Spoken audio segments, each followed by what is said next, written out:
When chaos itself tears through a portal into hell's front door, even demons don't know what they're looking at. He bleeds, he heals, he laughs while the walls scream around him. This world runs on fear and fury, but he can't feel either one.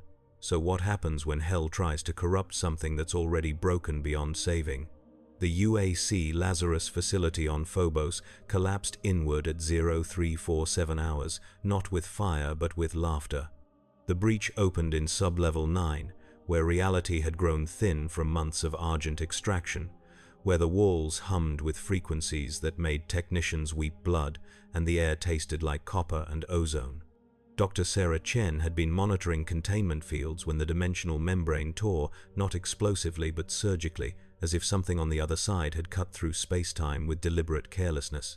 The sensors screamed, klaxons wailed their brass-throated warnings. And through the wound in existence stepped a figure in red and black, twin katanas crossed on his back, pistols holstered at his thighs, and a mouth that would not stop moving even as reality stitched itself closed behind him.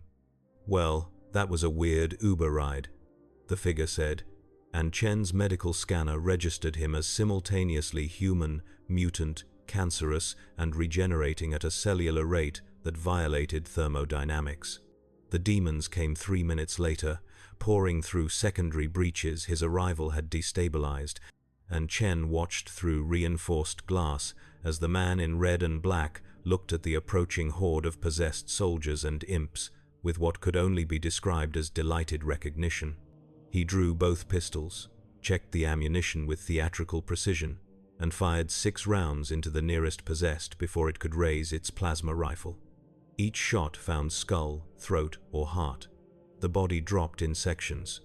"Oh, this is gonna be fun," he said, and reloaded while dancing sideways through a fireball that turned the wall behind him to slag. Chen activated her field recorder with trembling fingers. UAC protocol demanded documentation of all anomalies. She had no classification for what she was witnessing. The man moved like water on fire, flowing between attacks with movements that seemed random until the bodies started piling up, and Chen realized he was never where the demons expected him to be. An imp lunged with claws extended, and he dropped into a split that would have shattered human hips, firing upward through the creature's jaw. He sprang back to his feet, pirouetted around a possessed security officer's chainsaw, and drove both katanas through the host's corrupted spine with enough force to pin the body to the wall. Argent energy bled from the wounds, hissing against his suit, and he yanked the blades free without flinching. "You guys really committed to the hell demon aesthetic," he said, decapitating 2 more imps with 1 horizontal slash. "I appreciate the dedication. Very hand, method." The demons did not understand. Chen could see their confusion in their movements, the way they hesitated before attacking, the way their tactical patterns, which relied on overwhelming prey with coordinated terror, fell apart against an opponent who treated dismemberment like performance art. A Hellraiser charged from the left, its plasma cannon glowing with kill heat, and the red-clad warrior shot it in the knee, then the elbow, then the face, narrating each shot like a cooking show host describing ingredients. Kneecap flambe, elbow reduction, and for the finish, 1 order of brain tartare, hold the brain. The razor's head exploded in a shower of bone and argent corrupted tissue. The body toppled backward, crushing a possessed technician. Chen's scanner was having a seizure trying to analyze him. Cellular regeneration occurred faster than damage accumulated. Wounds that should have been fatal closed in seconds. A possessed engineer managed to drive a maintenance pike through his shoulder, and he looked down at the protruding metal with what sounded like genuine interest. "Huh, that's new.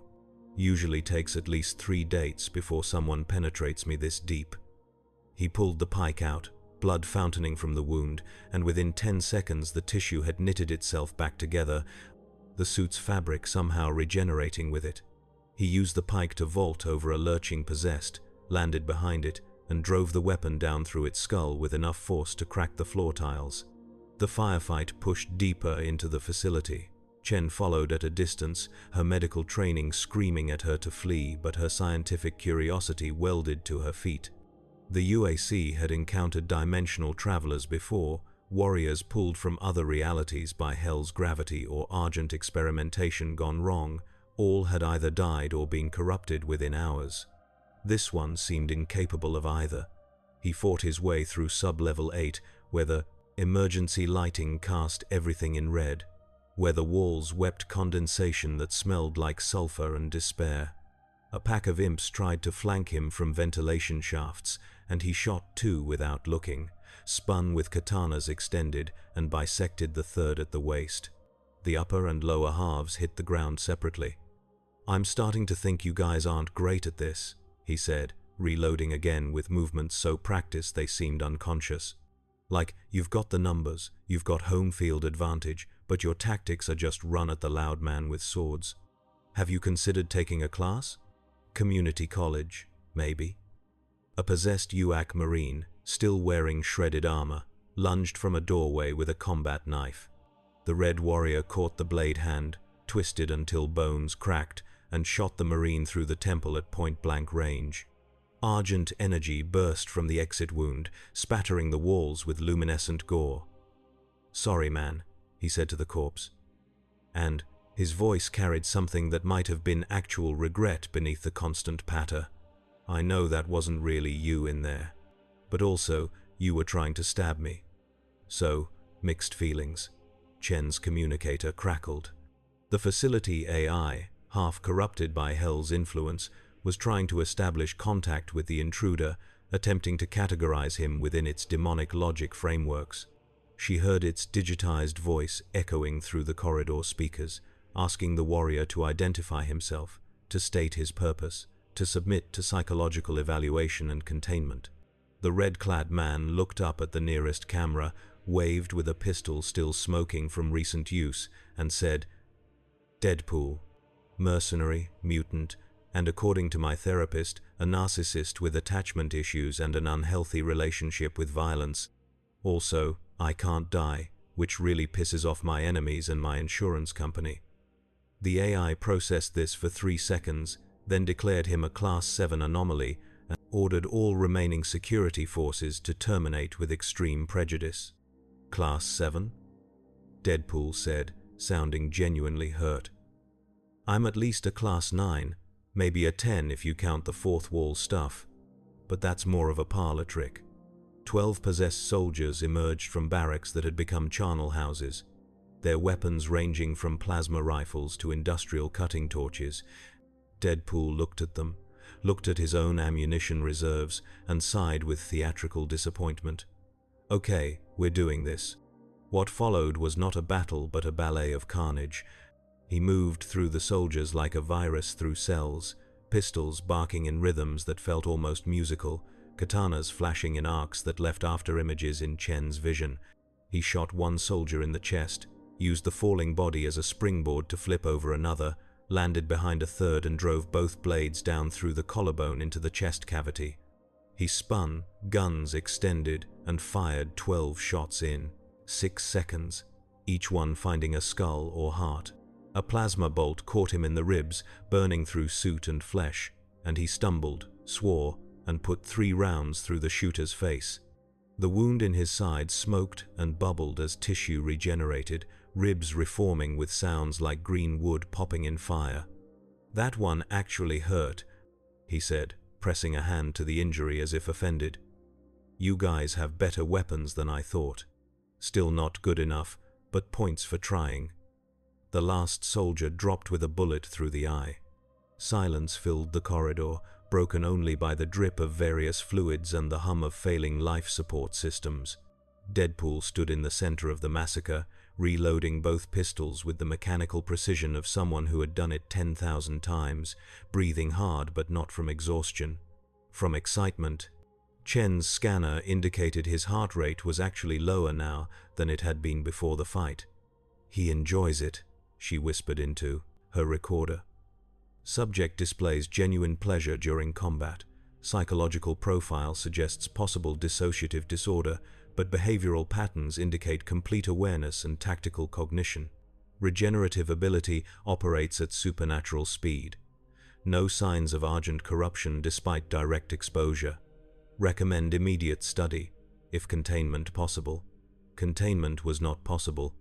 Deadpool holstered his weapons, stretched like a cat waking from a nap, and started walking deeper into the facility, toward the areas where Hell's influence had grown strongest, where the walls themselves had started growing teeth, and the air moved with breath that belonged to no lungs humans had designed.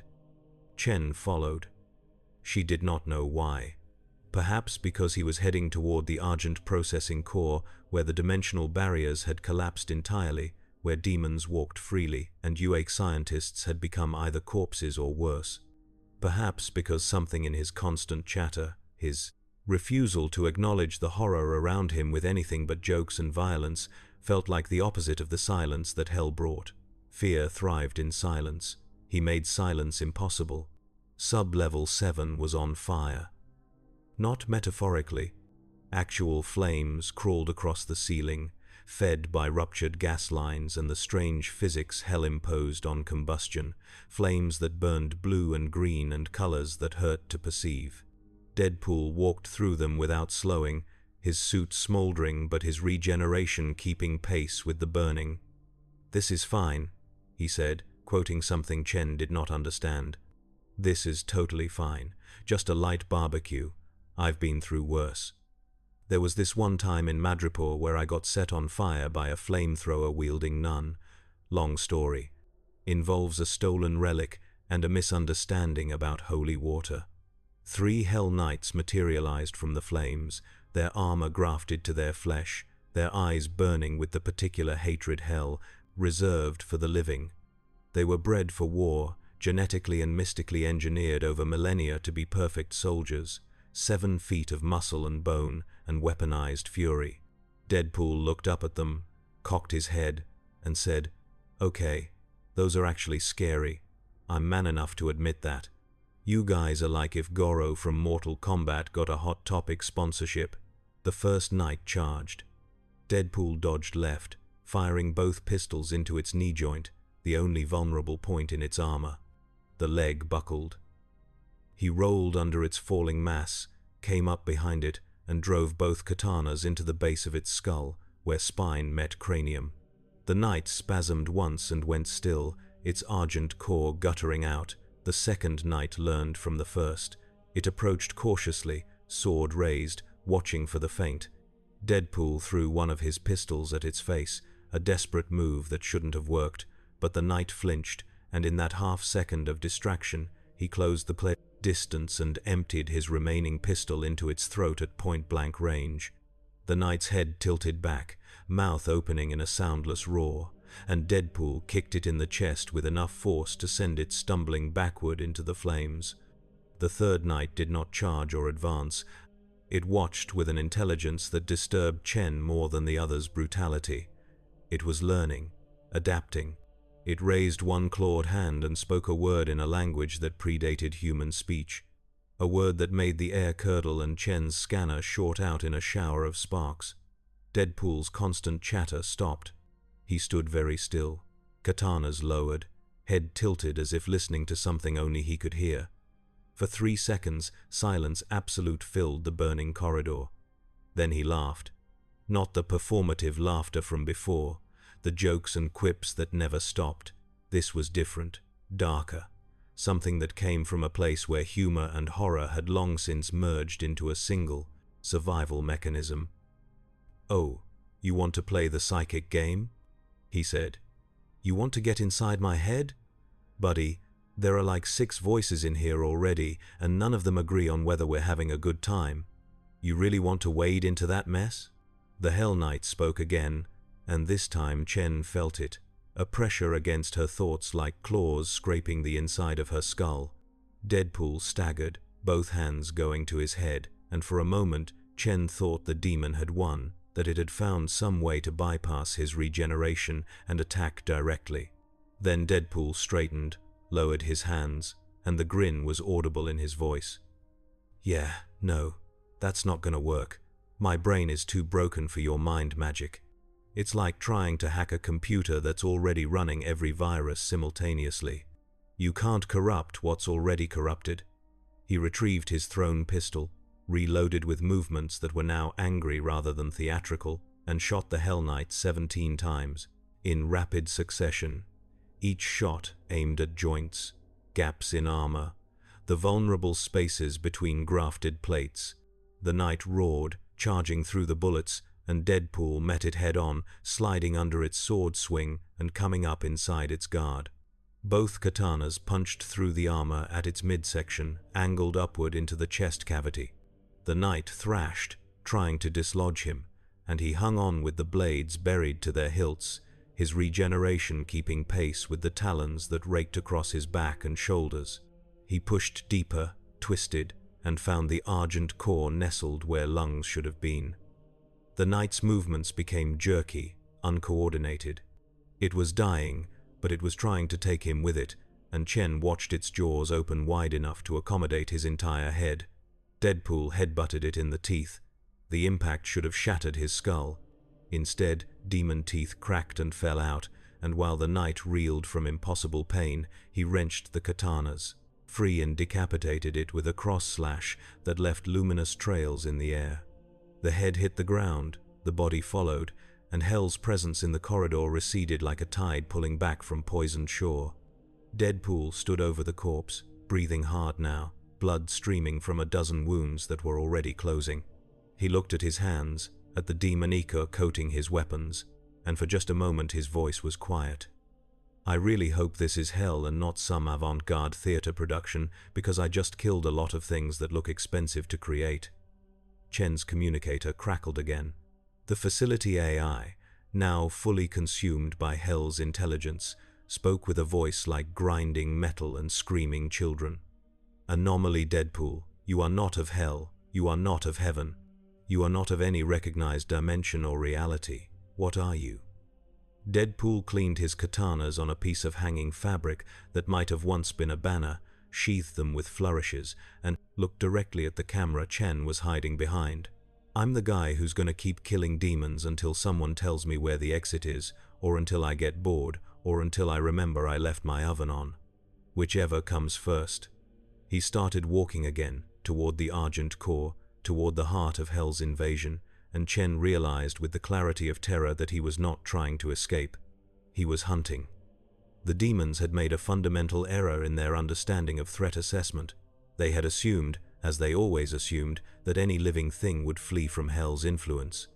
Deadpool was walking toward it like a man going home. The Argent processing core on sub-level 3 had become a cathedral to entropy.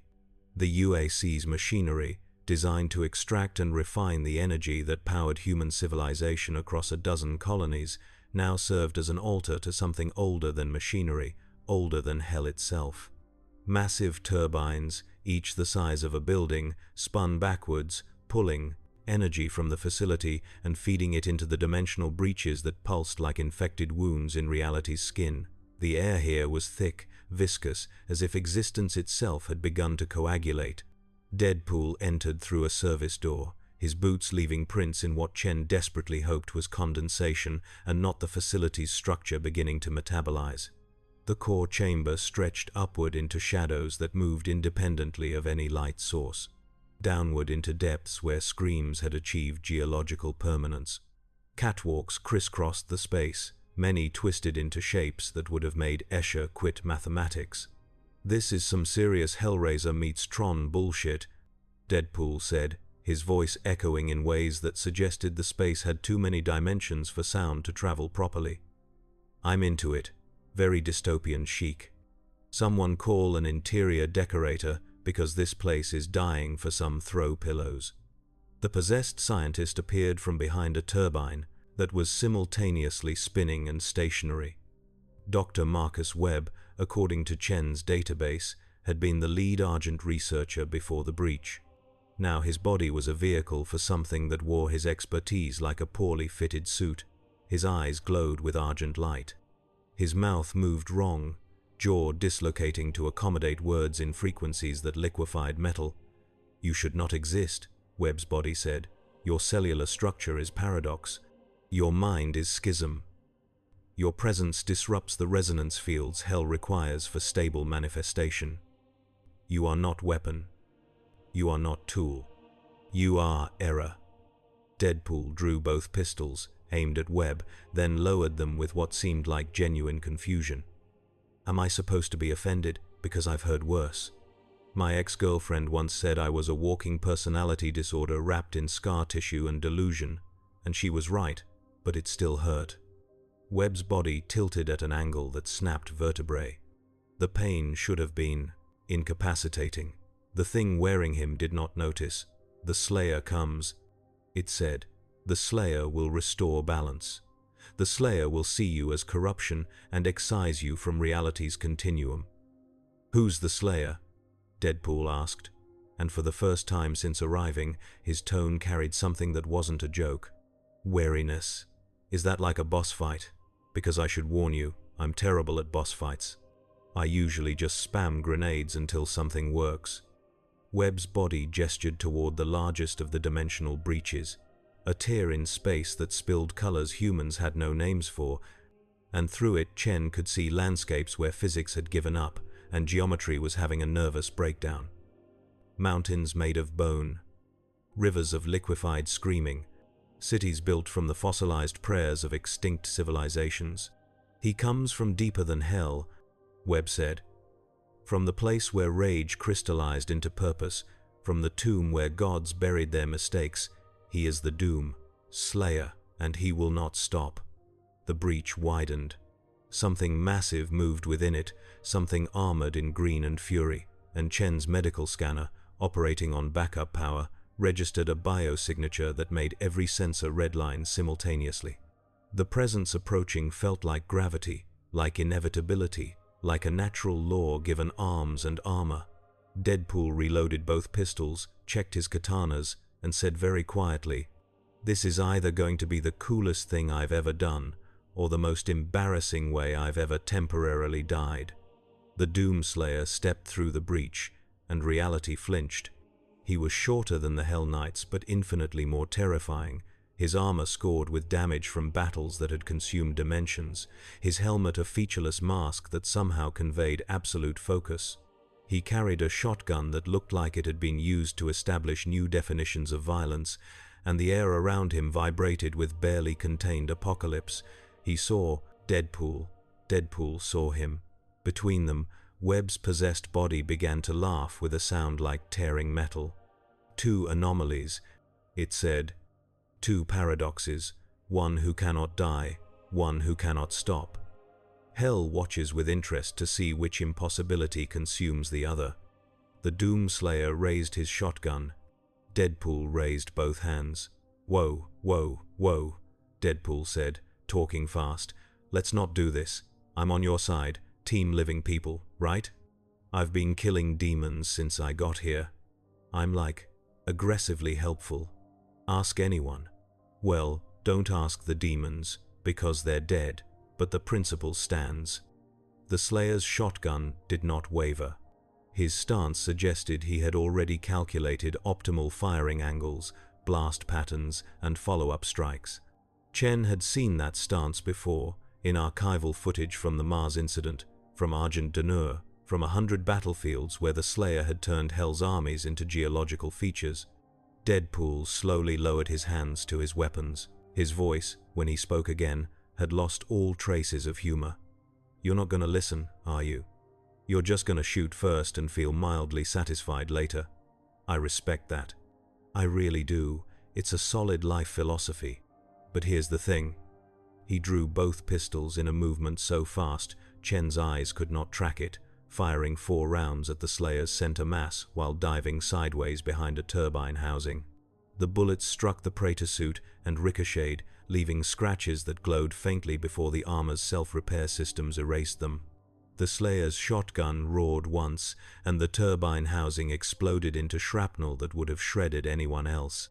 Deadpool emerged from the debris cloud, bleeding from 17 separate puncture wounds, already healing, and shot the Slayer 3 more times while sprinting for cover behind a control console. None of the rounds penetrated. The Slayer advanced at a walk that was somehow faster than sprinting, reloading his shotgun with movements that suggested he had performed this action in his sleep, in freefall, while actively dying. "Okay, your armor is ridiculous," Deadpool said, popping up to fire twice more before the Slayer's return blast turned the console into modern art. "Is that Maker tech? Argent forged something? Because I'm wearing a spandex suit that's mostly Kevlar and hope, and it's not a fair fight." The Slayer did not respond with words. He responded by switching to his plasma rifle and unleashing a stream of superheated rounds that melted the floor where Deadpool had been standing. Deadpool ran, parkoured off a railing, and landed on an upper catwalk, his regeneration working overtime to replace skin that had flash-boiled from proximity to the plasma. "You're fast," Deadpool said, genuinely impressed. "Like Hulk on steroids fast. But I'm annoying, and annoying beats fast in a war of attrition." He threw both pistols at the Slayer's face, pure distraction, and while the Slayer batted them aside, with contemptuous ease, Deadpool drew his katanas and jumped from the catwalk directly at him. It was a suicidal move. The Slayer caught him mid-air by the throat, slammed him into the ground hard enough to crack the reinforced flooring, and raised his shotgun for an execution shot at point-blank range. Deadpool drove both katanas upward into the space where the Slayer's armor showed the faintest gap at the arm joint. The blades skittered off the suit's energy shielding, failing to penetrate, but the act itself made the Slayer pause. His helmet tilted fractionally, the posture of someone encountering something unexpected. Deadpool used that half-second to speak, his voice strained from the hand crushing his windpipe. "I know who you are," he gasped. "They made games about you.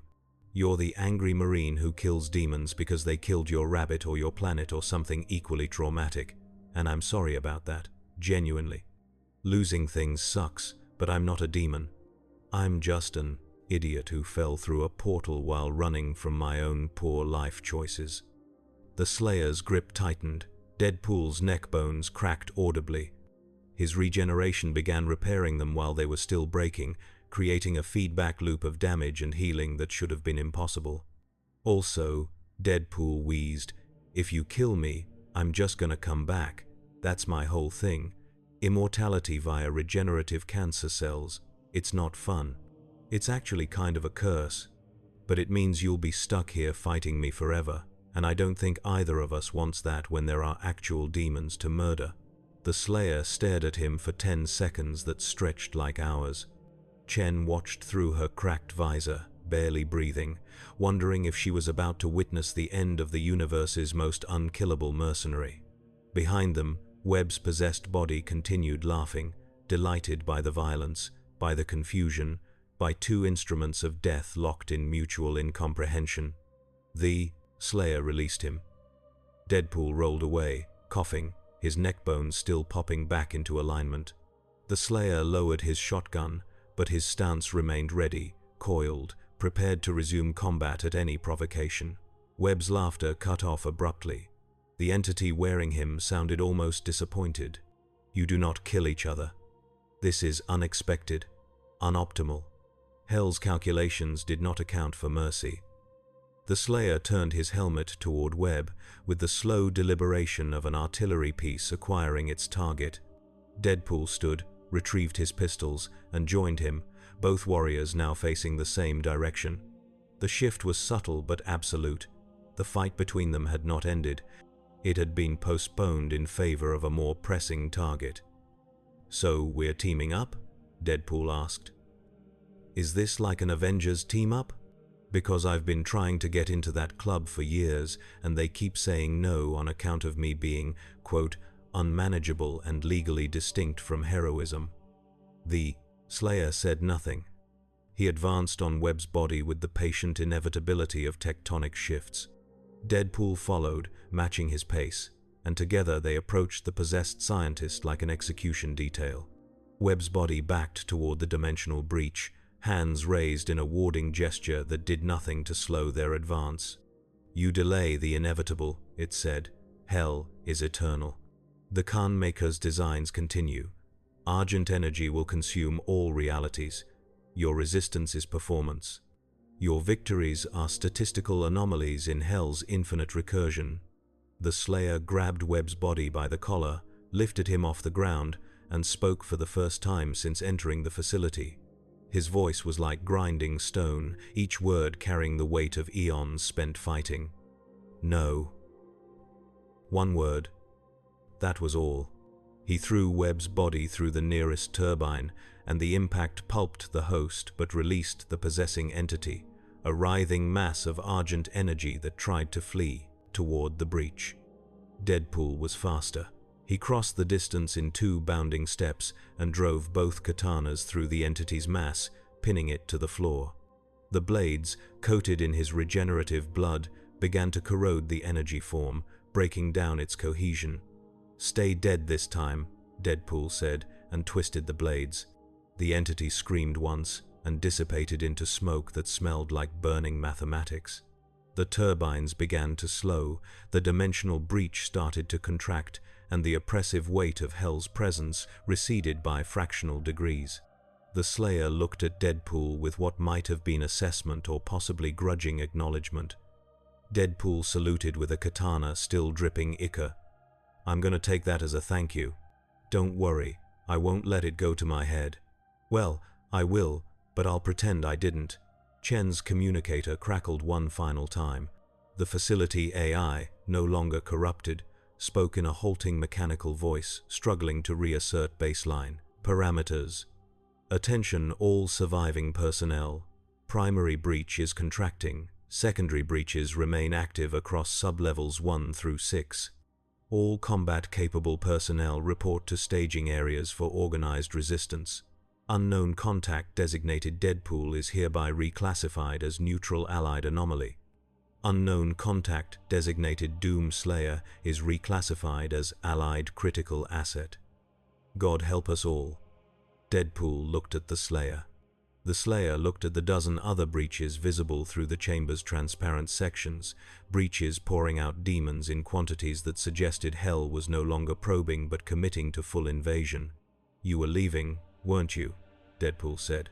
"Going back to wherever you came from, assuming someone else would clean up this mess.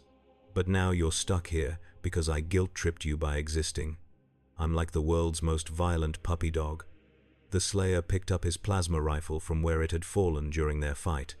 He checked its charge, adjusted some setting Chen's scanner could not identify, and began walking toward the nearest breach with the casual certainty of someone heading to work.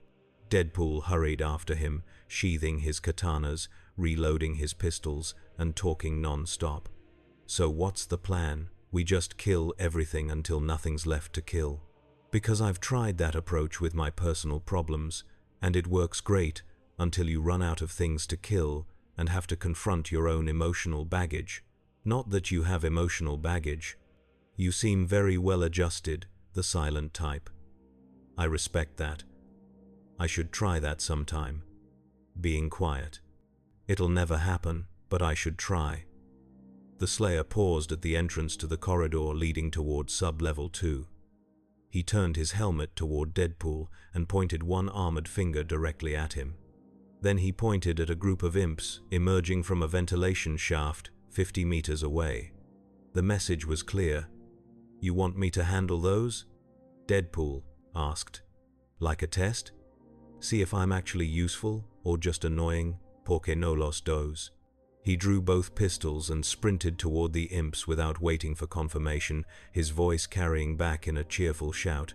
"I'll take that as a yes. Watch and learn, silent, angry man. This is how you do it with style." What followed was less a battle and more a demonstration of 2 completely incompatible fighting styles achieving the same result through opposite means. The Slayer moved through demons like mathematics, every shot and movement optimized for maximum efficiency and minimum wasted energy. Deadpool moved like jazz, improvising, stumbling into success, taking damage that would kill anyone else and shrugging it off while making jokes about the demon's dental hygiene. They cleared sub-level 2 in 47 minutes. 63 demons dead, ranging from imp class to 3 separate barons of hell that the Slayer killed with brutal precision, while Deadpool provided what he called essential moral support and occasional stabbing. Sub-level 1 took an hour, not because the resistance was stronger, but because the corridors had become warped by hell's geometry, folding back on themselves, creating spaces where distance stopped making sense. Deadpool got lost twice. The Slayer found him both times, said nothing, and simply pointed in the correct direction. "You're like the world's most judgmental GPS," Deadpool said after the second rescue. "Turn left, kill demons, don't touch the walls that are growing eyes. I appreciate the guidance." They emerged into the UX main hangar, where the invasion had begun, where reality's membrane had first torn and hell had poured through in force.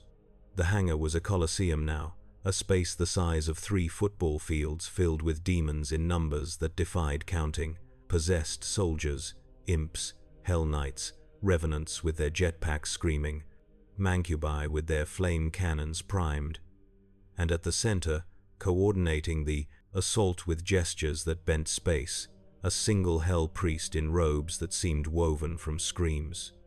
The priest saw them enter, saw the Doom Slayer specifically, and its posture shifted from confident command to something approaching alarm.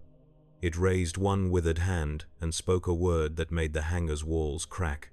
Every demon in the space turned toward them. Deadpool looked at the horde, looked at the Slayer, and said with perfect sincerity, "I'm gonna need more bullets." The Slayer tossed him something without looking. Deadpool caught it one-handed and found himself holding a grenade marked with symbols that predated human language, symbols that hurt to read and promised violence in a dozen dead tongues. "Is this a demon grenade?" Deadpool asked. "Did you just give me a demon grenade? Because that's either really trusting or you're hoping I blow myself up. Either way, I'm touched." The Slayer loaded a round into his shotgun that glowed with the particular light of stars dying in argent furnaces. He looked at the horde, at the Hell Priest orchestrating their advance, and Chen, watching from her hiding place near the hangar's administrative section, saw his shoulders set in the posture of someone preparing not for battle but for work. Deadpool pulled the pin on the demon grenade, hurled it into the thickest cluster of imps, and said, "Let's see if my health insurance covers dismemberment by hellspawn." The grenade detonated with a sound like reality apologizing. The blast wave propagated outward in a sphere of compressed violence that turned 20 imps into component atoms and knocked another 30 sprawling. In that moment of chaos, the Slayer charged. He moved through the demons with the efficiency of natural disaster, each shot from his super shotgun removing multiple targets from existence, each punch and stomp infused with argent energy that made flesh rupture and armor crumble. A mancubus tried to burn him with dual flame cannons, and he slid under. The streams rose inside its reach and drove his armored fist up through its jaw and into its brain. The mancubus toppled, its fuel tanks rupturing, and the Slayer used the explosion as cover to shotgun 3 possessed soldiers who had been attempting a flanking maneuver. Deadpool fought like a man possessed by the ghost of a vaudeville comedian trained in every martial art simultaneously. He dual-wielded pistols while cartwheeling over a Hell Knight's overhead swing, landed on its shoulders, and emptied both magazines into its skull at point-blank range. He dropped to the ground as the knight collapsed, drew his katanas, and spun in a tight circle that opened the throats of 4 imps stupid enough to form a perimeter around him. A revenant landed behind him, jetpack screaming, missile launcher armed. Deadpool didn't turn around. He just threw both katanas backward over his shoulders, blind throws that should not have connected, but the blades punched through the revenant's chest, assembly, and ruptured something critical. The jetpack exploded, taking the revenant and 2 nearby possessed with it. "Did you see that?" Deadpool shouted toward the Slayer while retrieving his katanas from the wreckage. Because that was pure instinct, no planning, just vibes and violence. The Slayer responded by grabbing an imp by the skull, using it as a bludgeon to beat another imp to death, then throwing both corpses at a baron of hell hard enough to stagger it. He closed the distance while it was off balance and used his shoulder-mounted equipment launcher to fire a point-blank argent charge into its face. The Baron's head ceased to exist as a concept. They pushed deeper into the horde, toward the Hell Priest, and the demons began to realize what should have been obvious from the start. They were not hunting, they were being culled. The tactical formations collapsed into panic. The coordinated assault became a rout. Demons fled toward the dimensional breaches, and the Slayer gunned them down while they ran, showing no mercy, because mercy was a concept that had been burned out of him in the fires of Argent Denua. Deadpool, however, could not help himself. He saw a possessed scientist, a young woman whose ID badge was still visible beneath the corruption, and he hesitated for half a second before shooting her through the heart. "I'm sorry," he said quietly, and this time the apology carried real weight. "I know you didn't choose this." The Hell Priest watched them approach, watched its army disintegrate, and for the first time in eons felt something its kind had forgotten. Fear. It raised both hands and began chanting in the language Hell had used to write the laws of suffering into the universe's foundation. The air curdled. Gravity inverted in localized pockets. The hangar floor began to bleed. The Slayer shot it mid-chant. The Hell Priest's incantation cut off in a gurgle as the shotgun blast removed its lower jaw, several ribs, and the theological certainty that it was protected by powers beyond mortal reach. It stumbled backward, robes smoking, divine immortality suddenly very much in question. The Slayer advanced. Deadpool flanked right, providing cover fire as the last of the demons tried desperately to protect their spiritual commander. It did not matter. The Slayer's movements were now operating on autopilot, refined through centuries of repetition. Each step and shot and brutal execution performed with the certainty of a man who had transcended technique and become violence's pure expression. He reached the Hell Priest, grabbed it by what remained of its throat, and lifted it off the ground. The priest tried to speak, to curse, to invoke Hell's protection. The Slayer did not care.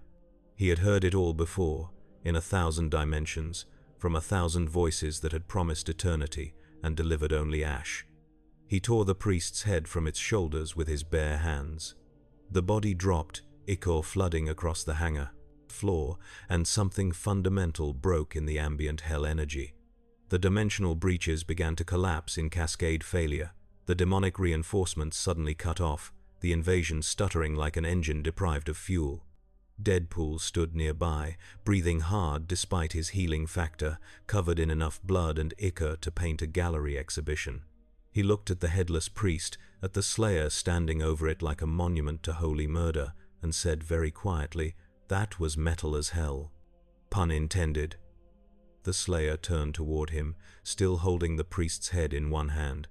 For a moment, Deadpool thought he might be next, that the Slayer's bloodlust had not yet burned itself out, and he would be the unfortunate recipient of its remainder. Instead, the Slayer dropped the head, reached out, and placed one armored hand on Deadpool's shoulder. It was not gentle. It was approximately as gentle as a landslide. But it was acknowledgement. Respect. The wordless recognition of one survivor to another. Then he turned and walked toward the largest of the dimensional breaches, the one still holding against the collapse, the one that led deeper into Hell's infrastructure. He paused at the threshold, looked back once, and gestured for Deadpool to follow. Deadpool stared at him, then at the breach, then back. "You want me to go to actual hell with you?" Literal hell. The fire and brimstone place where people go when they've been naughty. "And you're inviting me like it's a trip to IKEA." The Slayer said nothing. He simply waited, patient as geology. Deadpool checked his weapons, found them mostly empty, and realized he did not care. He had spent years looking for something worth dying for, if only temporarily. Maybe this was it. Maybe following a silent legend into Hell's heart to murder everything in reach was exactly the kind of purpose his therapist kept saying he needed to find. "Okay," he said. "Sure, why not? It's not like I have plans, and I've always wondered what the real estate market is like in eternal damnation. Probably more affordable than New York." He walked toward the breach, toward the Slayer, toward something that felt like destiny or doom, or possibly just a very bad decision. As he passed Chen's hiding place, he gave a jaunty wave without looking directly at her. Tell whoever's watching that Deadpool died as he lived, confused, in pain, and making terrible choices. Also, if you find my swords later, tell them I loved them both equally. He stepped through the breach behind the Doomslayer, and hell swallowed them both. Chen sat in silence for 3 minutes, her recorder still running, her mind trying to process what she had witnessed. The facility was ruined. The invasion was stalled but not stopped. And somewhere in hell's infinite depths, 2 impossibilities were about to teach the underworld what its own medicine tasted like. She began compiling her report, knowing no one would believe her, knowing the data would be classified until the UAC collapsed or transcended, or whatever corporations did when they accidentally helped demons invade reality. But she wrote anyway, because someone had to document the day Wade Wilson, the merc with a mouth, became an unlikely legend in humanity's war against damnation. She wrote, "Subject Deadpool entered hell willingly. Prognosis, catastrophic, for the demons." Hell was not fire and brimstone, at least not in the tourist-friendly sense. It was architecture made from condensed suffering, cities built on foundations of calcified regret, and skies that screamed in frequencies reserved for those who had exhausted all hope. The Slayer led Deadpool through a landscape where physics surrendered to theology, where up and down were matters of perspective, and where every surface whispered promises of eternity spent in creative agony. Deadpool took approximately 14 seconds to break the silence with nervous chatter. "So this is hell. Huh. I expected more gift shops, maybe a visitor center. You guys really need to work on your tourism infrastructure. Where are the guided tours? The commemorative mugs? The hell-themed roller coaster?" The Slayer ignored him, moving through the twisted spires and bone-constructed archways with the confidence of someone intimately familiar with hell's geography. He navigated by landmarks only he could recognize. A tower built from screaming faces, a bridge made of fused spines, a distant horizon where something massive and terrible walked in circles. Searching for meaning in damnation's geometry, they encountered their first patrol within minutes. A squad of imps, accompanied by 2 Hell Knights, marching in formation that suggested actual military training. The demons saw the Slayer and immediately broke formation, not to attack, but to flee. They had learned, across eons and dimensions, that running from the Doomslayer was futile, but fighting him was suicidal. The Slayer killed them anyway, not out of cruelty, but pragmatism. Every demon left alive was a demon that could regroup, reinforce, report his position. He moved through them like a scythe through wheat, each shotgun blast removing sections of reality that happened to contain demon flesh. Deadpool picked off stragglers with pistol fire, his aim improving as his healing factor repaired nerve damage from earlier battles. He shot one imp through the eye socket, watched it drop, and said to its corpse, "Sorry, buddy, nothing personal." "Well, actually, it's very personal. You're literal demons. But I'm sure you're nice to your demon families." They descended deeper, following pathways that corkscrewed through dimensions humans had no geometric language to describe. The Slayer seemed to know exactly where he was going, each turn and descent bringing them closer to something Deadpool could feel in his broken brain, a pressure building like the moment before lightning strikes. "Where are we going?" Deadpool asked. "Because I appreciate the strong, silent routine, but I'm starting to feel like the sidekick who dies in the second act to motivate the hero. Just give me a thumbs up or a grunt or something so I know we're not just wandering." The Slayer stopped at an overlook carved from what looked like fossilized prayers. Below them stretched an arena the size of a small country, ringed by amphitheater seating that could accommodate millions of spectators. All empty now, all waiting. At the arena's center stood a portal device, a massive circular structure that pulsed with argent energy so concentrated it had achieved semi-consciousness. The Slayer pointed at the device. Then he pointed at Deadpool, then at himself, then made a gesture that suggested explosive violence. Deadpool stared at the device, at the army of demons surrounding it, at what had to be several thousand Hell Knights, Barons, Mancubi, Revenants, and things he had no names for, all organized into defensive formations around the portal. "You want to blow that up," Deadpool said slowly, "and you want me to help you fight through several thousand demons to reach it. Have I got that right?" The Slayer nodded once. Okay. Just checking, because that's insane. That's legitimately the craziest thing anyone has ever asked me to do, and I once robbed a cosmic entity's casino while dressed as a showgirl. But sure, let's do it. I've got nothing better lined up." They descended toward the arena. The demons saw them coming from 300 meters out, and the defensive formations began to shift, commanders barking orders in languages that made Deadpool's regenerative cancer cells try to metastasize in new and creative directions. The Slayer loaded a round into his plasma rifle that glowed like a captured star. Deadpool drew both katanas, feeling the weight in his hands, feeling the accumulated muscle memory from 10,000 fights where he had died and lived and died again. "If I don't make it," Deadpool said, "tell my various love interests I died heroically. Lie if you have to. Actually, tell them I died doing something stupid. They'll believe that more." The Slayer raised his plasma rifle. Deadpool spun his katanas in preparation.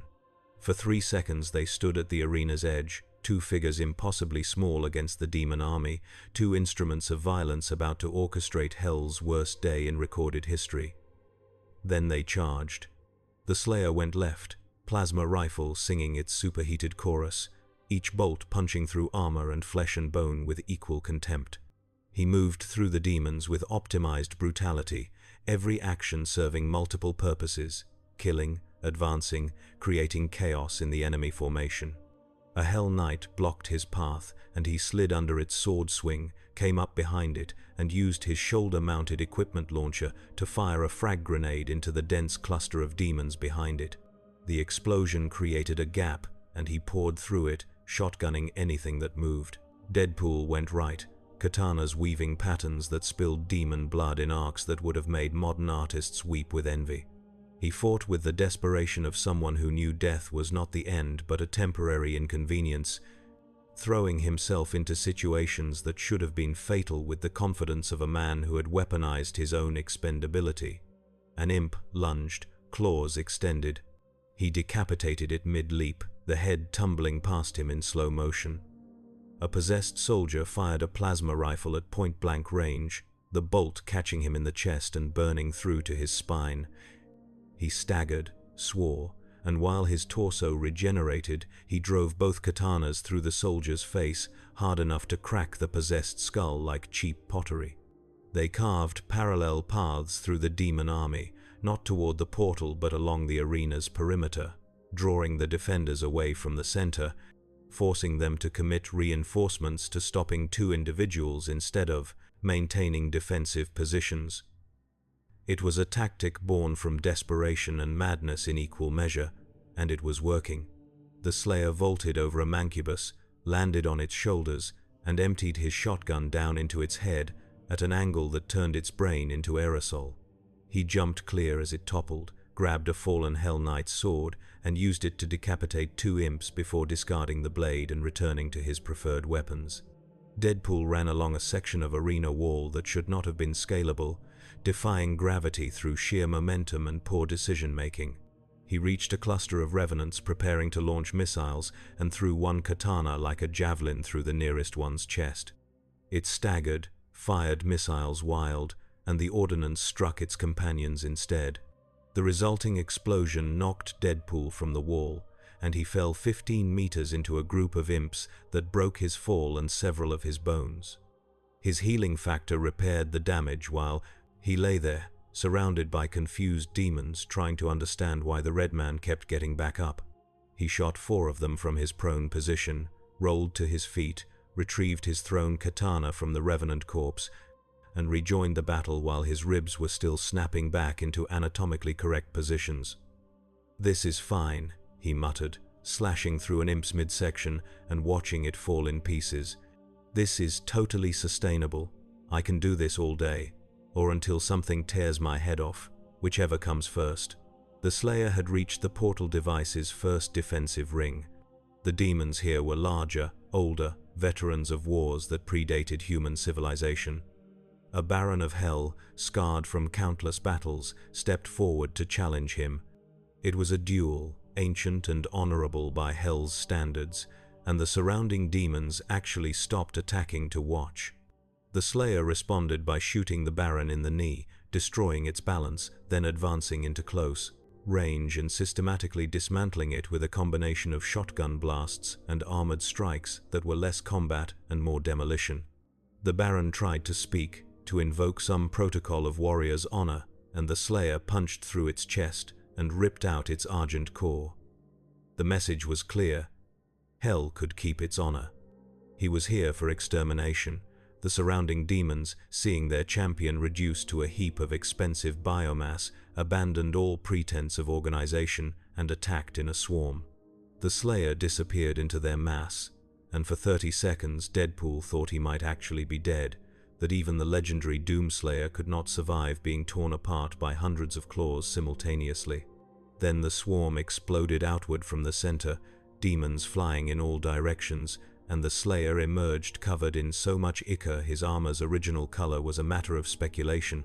He was breathing hard now, the first sign of fatigue Deadpool had witnessed, but his weapons were still operational, and his resolve had not diminished by any measurable amount. Deadpool fought his way toward him, killing with increasing efficiency as his body learned the optimal ways to murder demons. His healing factor was working overtime now, repairing damage faster than it accumulated, creating a feedback loop where he was effectively invincible as long as he kept moving.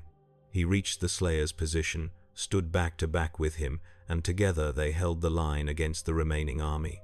"This is the part in the movie where we have a moment," Deadpool said, shooting an imp that was trying to flank them, "where we bond over shared trauma and become best friends, or at least exchange numbers for future apocalypses." The Slayer grunted, which Deadpool chose to interpret as enthusiastic agreement. They pushed forward together now, a two-man army against Hell's infinite recursion, and the demons began to realize that numbers alone would not stop them. The portal device loomed ahead, 30 meters of open ground defended by the last and most dangerous of Hell's forces. The Hell Priest's bodyguards, each one a champion in its own right, each one carrying weapons that had ended worlds. The Slayer checked his ammunition, found it critically low, and switched to his crucible blade.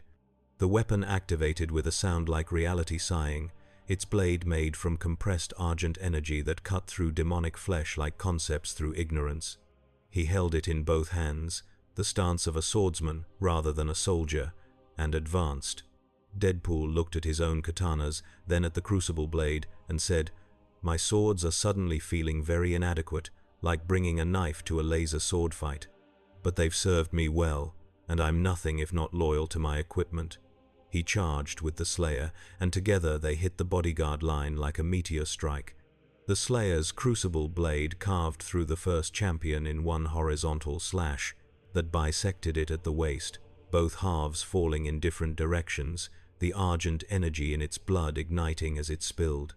Deadpool engaged the second, his katanas moving in patterns that were part martial arts, part interpretive dance, opening wounds that bled darkness and ancient malice. The champion backhanded him with enough force to shatter concrete. He flew 6 meters, hit the arena floor hard enough to leave an impact crater, and his spine compressed in ways that would have paralyzed anyone else. His healing factor worked through the damage, vertebrae popping back into place with sounds like muffled firecrackers, and he stood up in time to parry the champion's follow-up strike. "Okay, you're strong," he said, deflecting the massive blade with both katanas crossed. "I'll give you that, but I've got stamina. And by stamina, I mean I'm literally too stupid to die." He dropped low, swept the champion's legs, and while it was off balance, he drove both katanas up through its live chin and into its skull. The champion thrashed, trying to dislodge him, and he held on with grim determination, twisting the blades until something inside the demon's head broke and it went still. The Slayer had killed the remaining champions, his crucible blade now dim from overuse, his armor cracked in several places where even Praetor technology could not compensate for the damage sustained. He approached the portal device, studying it with the eye of someone who had destroyed 100 similar machines, looking for the optimal point of failure. Deadpool joined him, bleeding from a dozen wounds that were already closing, his suit in tatters, his katanas chipped and dulled from cutting through materials they were never designed to cut. "So how do we blow this thing up?" he asked. "Do we shoot it? Stab it? Whisper mean things about its mother?" The Slayer pointed at a control panel covered in symbols that writhed when Deadpool tried to focus on them. Then he pointed at his crucible, blade, then at Deadpool, then at the panel. The message was clear but insane. He wanted Deadpool to input the shutdown sequence while he provided cover. "You want me to hack a demon portal while you fight off whatever reinforcements show up. That's your plan. You're trusting me, the guy who can barely operate a smartphone, with complex interdimensional machinery." The Slayer nodded. "Okay, but if I accidentally open more portals or summon a demon god, that's on you." He approached the panel, his hands hovering over the symbols, trying to understand their logic through intuition and desperation. Behind him, he heard the Slayer's weapons firing, heard the sounds of renewed combat as hell threw everything, remaining at them in a last desperate attempt to protect the portal. The symbols began to make a kind of sense, not linguistic but mathematical, a sequence based on entropy and energy flow. Deadpool's shattered mind, paradoxically, found patterns in the chaos that a healthy brain might have missed. He began pressing symbols in an order that felt right on a subconscious level, each activation causing the portal to fluctuate, its energy signature destabilizing. An alarm that existed outside normal sound began to wail. The portal started to collapse inward, its structure unable to maintain cohesion as the control sequence unraveled its foundational logic. Deadpool kept working, his fingers moving faster now, driven by the certain knowledge that if he stopped, the entire process would reset, and they would have to fight their way through another army just to reach this point again. Behind him, the Slayer had run out of ammunition. He fought with his bare hands now, with armored strikes and brutal grapples, using demons as weapons against other demons, his movements slowing but never stopping. A Baron of Hell, the last of the elite guards, charged him from behind, sword raised for a decapitating strike. Deadpool saw it in his peripheral vision, saw the blade coming down, saw the Slayer, focused on 3 enemies in front of him, unable to defend against the attack from behind. Time did not slow, but Deadpool's perception of it crystallized into perfect clarity. He abandoned the control panel, drew both pistols, and fired his last 6 rounds. 3 struck the Baron's sword arm, destroying the shoulder joint and forcing the blade off course. 2 struck its face, blinding one eye. The last struck its argent core, exposed by damage from earlier battles, and the Baron stumbled. The killing blow transformed into a glancing strike that gouged armor but failed to penetrate. The Slayer spun, saw the threat, saw Deadpool's intervention, and crushed the Baron's skull with a single overhead strike that left his gauntlet dripping with brain matter. Deadpool returned to the control panel, reloading by memory while his fingers continued working the sequence. The portal was collapsing faster now, its edges fraying into dimensional static, reality reasserting itself through the gaps hell had forced open. The last symbol. Deadpool pressed it with a finger covered in his own blood, demon ichor, and what might have been cosmic dust. The portal imploded, its energy folding back into whatever impossible space hell drew power from, and the resulting backlash sent a shockwave across the arena that knocked both Deadpool and the Slayer off their feet. They lay there in the silence that followed, surrounded by demon corpses, both breathing hard, both damaged in ways that should have required medical intervention or burial. The portal was gone. The invasion route was severed. Hell would find another way eventually, because hell always did, but for now, for this moment, they had won. Deadpool rolled onto his back, staring up at Hell's screaming sky, and started laughing. Not the manic performance laughter from before, but something genuine, exhausted, edged with hysteria and relief. "We did it," he said. "We actually did it. We went to Hell, fought an army, and broke their toy. And I'm still conscious. That's got to be a personal record." The Slayer sat up slowly, his armor's systems running diagnostics and reporting failures across multiple subsystems. He looked at Deadpool, then at the destroyed portal, then back at Deadpool. He extended one armored hand. Deadpool took it, and the Slayer pulled him to his feet with enough force to nearly dislocate his shoulder. They stood together in the ruins of Hell's ambition, two warriors from different realities who had somehow found common ground in violence and mutual survival. "So, what now?" Deadpool asked. "Do we go back, find a way home? Or do we keep going, deeper into Hell, killing everything until there's nothing left to kill and we can finally rest?" The Slayer pointed toward a distant structure, a citadel built from condensed suffering that rose into Hell's impossible sky. Even from this distance, Deadpool could feel the malevolence radiating from it, could sense something inside that structure watching them, evaluating them, planning. "Of course, there's another objective," Deadpool said. "Of course, Hell has a final boss, because nothing in my life can ever be simple." The Slayer began walking toward the citadel, his weapons held ready despite their depleted state, his posture that of a man preparing for another fight, another battle, another opportunity to push back the darkness one corpse at a time. Deadpool followed, because what else was there to do?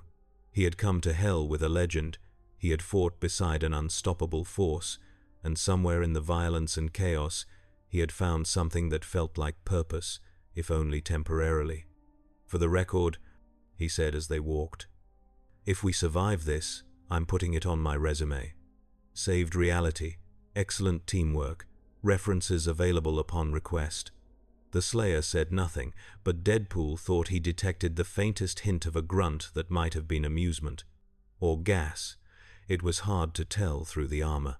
They disappeared into Hell's depths, two impossible warriors walking toward the next impossible fight, and behind them the UAC sensors, still monitoring from the facility, registered their biosignatures, fading into dimensional interference.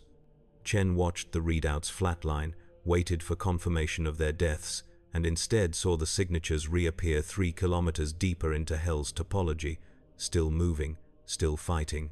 She updated her report with shaking hands. "Subjects have exceeded all predictive models for survival. Recommend termination of models." Reality appears subjective when subject refuses to acknowledge limitations. In Hell, Deadpool and the Doomslayer prepared to storm a citadel built by entities that considered gods primitive, and the universe watched with interest to see what happened when unstoppable force met unkillable object in the territory of eternal damnation. The answer, as it turned out, involved more explosions than Hell's architects had, included in their original blueprints. The citadel reeked of theology weaponized into architecture. Spires climbed upward into dimensions that had no physical correspondence with the ground they sprouted from. Walls breathed with rhythms that suggested the entire structure was less a building and more a sleeping god's ribcage. At its apex, where gravity gave up and simply allowed things to float according to narrative convenience, something vast pulsed with intelligence that predated Hell itself. The Slayer approached the main gate with the casual certainty of someone who had breached 10,000 fortresses and found them all equally destructible. The gate was adamantium, fused with fossilized screams, 50 meters tall, and inscribed with wards that killed anyone who read them. The Slayer placed one hand against the surface, felt the ancient magic trying to unmake him at the molecular level, and punched. His gauntlet cracked the material, his second punch shattered it, his third punch tore a hole large enough to step through, the wards shrieking as they failed against someone they were never designed to stop. "I should get you a hallmark card," Deadpool said, climbing through the hole behind him. "Sorry I destroyed your impenetrable fortress. Something tasteful, maybe with glitter." The citadel's interior was a nightmare wrapped in Gothic architecture's worst impulses. Corridors bent at angles that made Euclidean geometry file for divorce. Ceilings dripped with liquid that might have been condensed misery or extremely aggressive condensation. Every surface carried faces pressed against it from the other side, mouths open in silent screaming, eyes tracking their movement with the desperate hope of prisoners who had forgotten what freedom looked like. They encountered the first guardian in a hall where the floor was made from interlaced bones, each one carved with a name, a life reduced to structural support.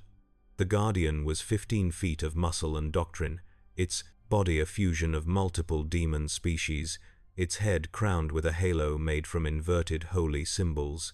It carried a sword that wept when swung, the blade's edge sharp enough to cut probability. "Okay, that's genuinely horrifying," Deadpool said, drawing his katanas. "I say this as someone who's fought a lot of weird stuff, but that takes the cake. The entire bakery, actually." The Guardian spoke with 6 voices harmonized into words that should not exist. "The Slayer comes. The unkillable follows. Hell's architects have prepared for this inevitability. You will be unmade in ways that precede existence." The Slayer responded by shooting it in the face with his super shotgun. The Guardian's head snapped back. The halo shattered, and before it could recover, he was inside its reach. Crucible blade igniting with what remained of its charge, the energy weapon carving through demonic flesh, with the efficiency of certainty made manifest. The Guardian fought back with strength that cracked the creasism, bone floor. Each strike carrying enough force to demolish buildings. The Slayer dodged, parried, redirected the attacks with minimal movement, expending only the energy necessary and not 1 joule more. Deadpool circled, looking for openings, and when the Guardian committed to an overhead strike that would have split the Slayer in half, he darted in and hamstrung it with both katanas in a crossing slash that severed critical tendons. The Guardian toppled to one knee. The Slayer drove his crucible blade down through its skull, the argent-forged weapon punching through bone and brain, and the conceptual center that allowed demons to persist beyond mortal damage. The Guardian shuddered once and collapsed, its multiple essences dissipating like smoke in vacuum. "I helped," Deadpool said, cleaning his katanas on the Guardian's dissolving robes. "Just want that noted for the official record. My contribution was significant, or at least not actively harmful." They climbed. The citadel's geometry suggested it was larger inside than outside, rooms and corridors folding into spaces that should not fit within the structure's observable dimensions. They fought through halls filled with lesser demons, through galleries where the walls displayed living paintings of atrocities from 1,000 conquered worlds, through libraries where books screamed their contents at anyone who passed. Deadpool made the mistake of listening to one of the books. His healing factor immediately went into overdrive, repairing damage to his psyche as fast as the words could inflict it, creating a feedback loop that left him standing frozen for 30 seconds while his brain rebuilt itself from the inside. The Slayer noticed, walked back, and physically pulled him away from the book's influence. "Thanks," Deadpool gasped, his pupils dilating and contracting independently. That was like reading a Twitter thread written by Lovecraft while having a migraine. "I have seen colors that hate me personally, now." They reached a chamber where reality had grown tired and simply stopped trying. Up was negotiable. Gravity was more of a suggestion. They walked on the walls, the ceiling, occasionally on nothing at all, while the citadel's architecture rearranged itself around them like a Rubik's Cube being solved by an incompetent god. Here they found the second Guardian, this one less physical and more conceptual. It existed as a presence rather than a form, something that wore shapes the way humans wore clothes, discarding them when convenient. It attacked by changing the nature of the space around them, turning air to acid, floor to blades, distance to meaningless abstractions. The Slayer fought it by refusing to acknowledge its changes. He moved through acid as if it were air, walked on blades as if they were solid ground, closed impossible distances through the simple expedient of deciding they were not impossible. His will, tempered through ages of combat and rage, refined to diamond. Clarity was stronger than the Guardian's grasp on local reality. Deadpool had no such willpower. He dissolved, reformed, was cut into ribbons, healed, burned, froze, and generally experienced every state of matter simultaneously while his regeneration tried to determine which configuration was correct.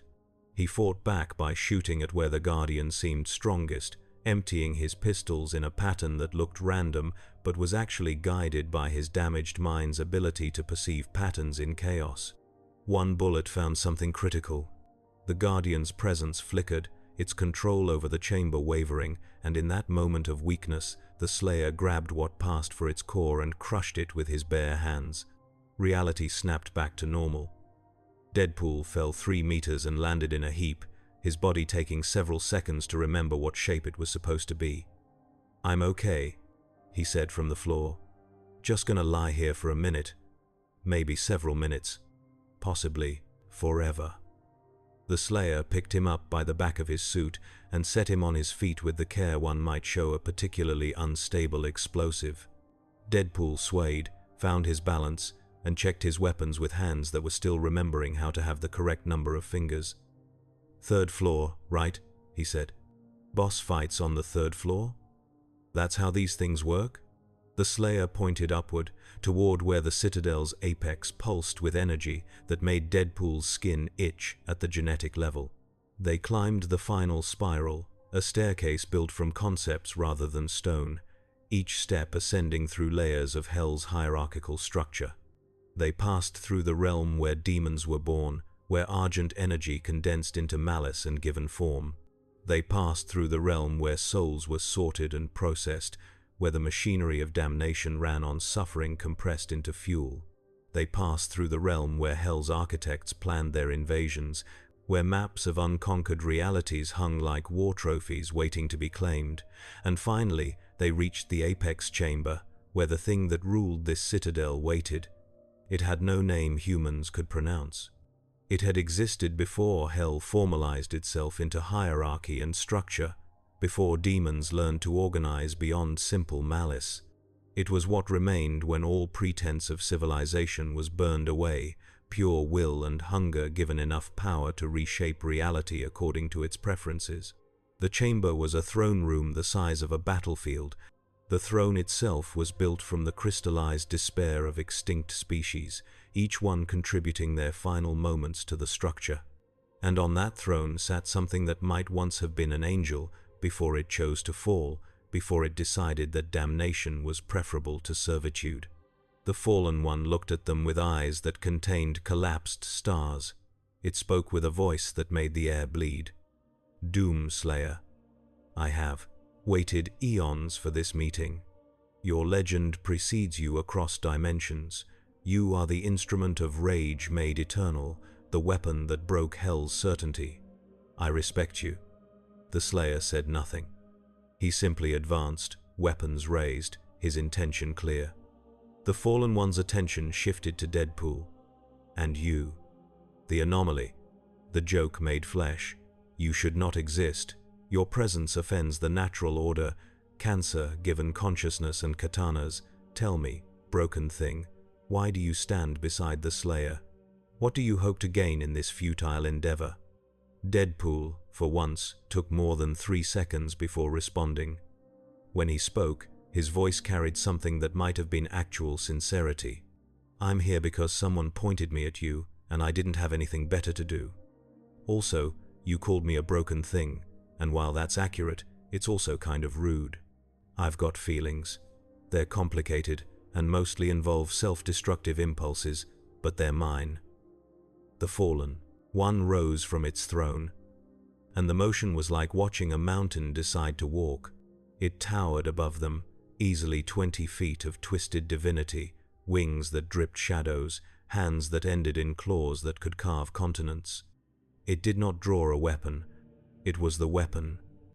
"Then die together," it said, "and let your shared extinction be Hell's entertainment." The Slayer fired first. His plasma rifle, running on fumes and spite, launched a bolt that struck the fallen one's chest and did absolutely nothing. The entity's skin, if it could be called skin, simply absorbed the energy and converted it to something else. The Slayer switched to his super shotgun, fired twice, and watched the shells impact and dissipate. Deadpool attacked from the flank, katanas extended, moving with every ounce of speed his mutant physiology could generate. He struck the fallen one's leg with both blades, aiming for what looked like a joint, and the katanas shattered on impact. The metal simply gave up, unable to reconcile the thing it was being asked to cut. The fallen one backhanded him casually. Deadpool flew across the chamber, hit the wall hard enough to make an impact crater, and slid to the ground with most of his bones broken in creative new arrangements. His healing factor went into emergency mode, prioritizing spine and skull repairs while leaving less critical systems to manage on their own. He watched from the floor as the Slayer engaged the fallen one in close combat, his crucible blade finally meeting something it could not cut through easily. They fought with the fury of myths colliding. The Slayer moved with perfection earned through endless repetition, each strike aimed at vulnerabilities that should have existed, each dodge calculated to conserve energy for the marathon he knew this battle would become. The fallen one fought with the lazy confidence of something that had never truly been challenged, its strikes devastating but imprecise, relying on overwhelming power rather than technique. The chamber shook with their impacts, the walls cracked. The throne of crystallized despair began to fracture as the fallen one's power fluctuated, its concentration divided between offense and maintaining its physical cohesion. Deadpool's regeneration finished the critical repairs. He stood on legs that were still deciding whether they wanted to have knees, looked around for anything that could help, and saw the throne fracturing.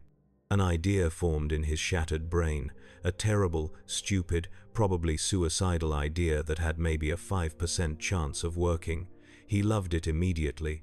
He ran toward the throne, drawing his pistols, firing at the crystallized despair's base structure while the fallen one was distracted by the Slayer.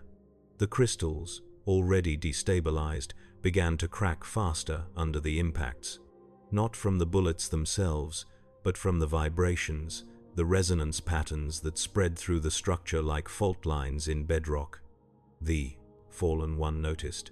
It turned from the Slayer, raised one hand, and spoke a word that should have ended Deadpool's existence. Instead, Deadpool felt the word hit him, felt it trying to unwrite him from reality, and his healing factor fought back by rewriting him just as fast. He existed and didn't exist simultaneously for 3 seconds, a quantum state that hurt worse than anything he'd experienced, and then he snapped back to full existence because his regeneration refused to accept the alternative. "Nope," he said, and fired his last 2 rounds into the throne's base. The throne collapsed. The crystallized despair, containing the compressed suffering of countless species, shattered and released its contents in a wave of pure anguish that washed over the chamber like a tsunami of psychic pain. The fallen one screamed, not in pain, but in ecstasy. It fed on suffering, and the throne's release was a feast beyond anything it had consumed in millennia. It grew stronger, larger, its form solidifying as it absorbed the energy, and Deadpool realized his 5% plan had actually been a 0% plan dressed up with optimism. But the Slayer saw something Deadpool had missed. The fallen one, in its feeding frenzy, had dropped its defenses. Its skin, which had absorbed every weapon they'd thrown at it, was now permeable, vulnerable while it processed the massive energy influx. The Slayer charged. His crucible blade, down to its last flicker of power, ignited one final time. He jumped, using a piece of fallen throne as a springboard, and drove the blade down through the fallen one's skull with every ounce of strength remaining in his legendary frame. The blade sank deep. The fallen one's scream changed registers from ecstasy to agony. It tried to pull the blade free, to dislodge the Slayer, to do anything to stop the burning death now spreading through its essence. The Slayer held on. He twisted the blade, pushed it deeper, and spoke for the second time since Deadpool had met him. His voice was volcanic, final, carved from bedrock and fury. No. The crucible blade detonated. Not explosively, but implosively, the argent energy collapsing into itself and taking the fallen one's core with it. The entity's form began to unravel, its constituent parts losing cohesion, the ancient will that held it together fragmenting under the assault. It reached for the Slayer one last time, claws extended, and Deadpool was there, both pistols discarded, using the broken halves of his katanas to sever the tendons in the fallen one's wrist. The claws fell short by inches. The Slayer wrenched his crucible blade free in a spray of something that looked like light filtered through nightmares. The fallen one collapsed, its massive form hitting the chamber floor with impact that cracked stone and shattered the remaining pieces of its throne. It looked up at them with eyes that were rapidly losing focus, losing the intelligence that had made it dangerous. "Impressive," it whispered, its voice now barely audible. "To defeat me, to survive this place. Perhaps hell underestimated both of you, the eternal warrior and the unkillable fool, a legend and a joke. Together, you might actually pose a problem for the dark design." Then it died, if something like it could truly die, its essence dissipating into the raw argent energy that hell used as a substrate for all demonic existence. The chamber began to shake, the citadel losing structural integrity as its masters will no longer held it together. The Slayer grabbed Deadpool by the shoulder and ran. They sprinted through the collapsing structure, through corridors that were now folding into impossible configurations, through galleries where the paintings were screaming louder as their frames melted. Demons fled alongside them, the invasion force abandoning the citadel in full rout, no longer interested in fighting when their leadership was dead and their fortress was imploding. They emerged into hell's open landscape just as the citadel collapsed entirely, the structure folding into itself and vanishing with a sound like reality zipping shut. The shockwave knocked them both off their feet, and they lay there in the ash and sulfur, breathing hard, both damaged beyond what should have been survivable. Deadpool started laughing again, the same exhausted hysteria from before. "We won," he said. "We actually won. We killed a fallen angel and blew up its evil castle. This is the best day of my life, and I've had some good days, like 3 or 4 good days total." The Slayer stood slowly, his armor's systems reporting critical failures across every subsystem, his weapons depleted, his body running on reserves that should have run out hours ago. He looked at Deadpool, at the destruction they'd caused, at the demons still fleeing toward distant horizons. He offered his hand again. Deadpool took it, let himself be pulled to his feet, and they stood together in hell's wounded landscape like monuments to stubborn refusal to die. A portal opened 30 meters away, not from hell but from the UAC facility, Dr. Chen's doing. An emergency extraction based on their last known coordinates. Through it, Deadpool could see the facility's damaged interior, see Chen waving frantically, see the promise of medical attention and debriefing, and a return to something approaching normal reality. The Slayer pointed at the portal, then at Deadpool. The message was clear. "Go home." "What about you?" Deadpool asked. "You're not coming back?" The Slayer pointed deeper into hell, toward structures that still stood, toward dimensions where demons still bred and planned and prepared for the next invasion. His meaning was equally clear. The work continued. "Right," Deadpool said quietly. "You've got a reputation to maintain, a legend to be, demons to murder in bulk. I get it." He started toward the portal, then stopped, turned back. "Hey, silent, angry man, thanks for not killing me when we first met. And thanks for letting me help with the whole save reality thing. It was fun.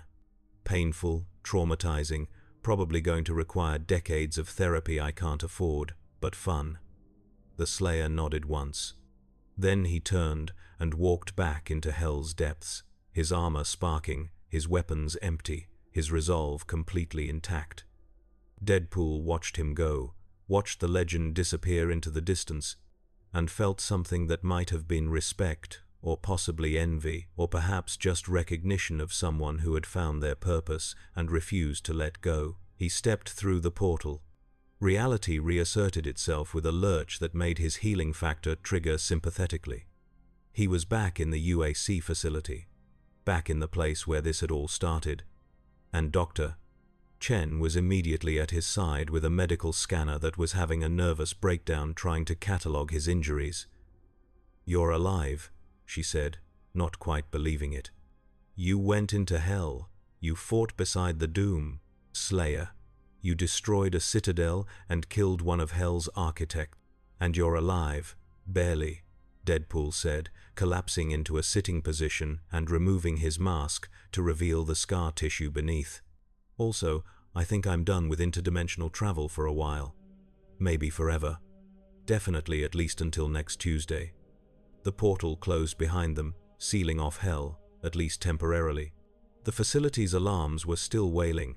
Damage control teams were trying to seal breaches and repair critical systems, but the invasion had stalled. The dimensional barriers were holding, and somewhere in Hell's infinite depths, the Doomslayer was ensuring they stayed that way. Chen helped Deadpool to his feet, guided him toward the medical bay, and asked the question that had been gnawing at her since his arrival. "Why did you do it? Why did you keep fighting, keep following him, when you could have run? When you could have left?" Deadpool was quiet for a long moment, his healing factor working to repair damage that went beyond the physical. When he finally spoke, his voice carried an honesty that surprised even himself. "Because for once, I felt like I was doing something that mattered. Something bigger than me, than my stupid personal drama, than all the noise in my head. I was helping save people from literal hell. That's not nothing. That's actually something." He paused, then added, "Also, I really hate demons. They're pushy, they smell weird, and they have terrible fashion sense. Someone needed to teach them a lesson." Chen smiled, despite everything, despite the horror and chaos and the fact that her facility was in ruins. She updated her final report as they walked, noting for the record that Subject Deadpool had proven himself not just as an anomaly or a weapon, but as something else entirely, a hero. Accidentally, reluctantly, chaotically, but a hero nonetheless. The UAC would want to study him, to understand his regenerative abilities, to catalog his dimensional origin. And they would find nothing useful, because Deadpool was not something that could be understood through analysis. He was a paradox made flesh, a walking contradiction. A man who joked through apocalypses because the alternative was admitting how much it all hurt. But for one day, in one place, against impossible odds, he had stood beside a legend and helped push back the darkness, and that would have to be enough.